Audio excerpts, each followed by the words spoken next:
আজকে দুর্দান্ত স্বাদের একটা পিঠে রেসিপি আপনাদের সঙ্গে শেয়ার করছি। এখানে 2 কাপ শুকনো চালের গুঁড়ো অল্প একটু লবণ দিয়ে নর্মাল জল দিয়ে মেখে একটা ডো তৈরি করে নিচ্ছি। আর একদলা পাটালি গুড় ভেঙে ছোট ছোট টুকরো করে নিচ্ছি। এবার এই মেখে রাখা চালের আটা থেকে অল্প একটু আটা নিয়ে একটা বাটি তৈরি করে এর মধ্যে 1 টুকরো পাটালি গুড় দিয়ে মুখটা বন্ধ করে একটা ছিপি দিয়ে একটা ডিজাইন তৈরি করে নিচ্ছি। দেখুন এইভাবে তৈরি করেছি। একইভাবে বাকি সব পিঠে তৈরি করে নেব। সম্পূর্ণ রেসিপিটি দেখতে হলে আমার পেজ বা চ্যানেলটি ঘুরে দেখুন। এবার কড়াইতে 1/2 লিটার দুধ দিয়ে জাল করতে বসিয়ে দিয়েছি। দুধটা ফুটতে শুরু করেছে। এবার তৈরি করে রাখা পিঠেগুলো দিয়ে দিচ্ছি।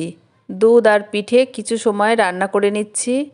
দেখুন পিঠেগুলো প্রায় সিদ্ধ হয়ে এসেছে। এবার এর মধ্যে দিয়ে দিচ্ছি পাটালি গুড়। মিষ্টিটা অবশ্যই আপনাদের স্বাদ অনুযায়ী দেবেন। সব কিছু সময় রান্না করে নিয়েছি। এবার এর মধ্যে দিয়ে দিচ্ছি 1/2 চামচ এলাচ গুঁড়ো। রেসিপিটি ভালো লাগলে লাইক কমেন্ট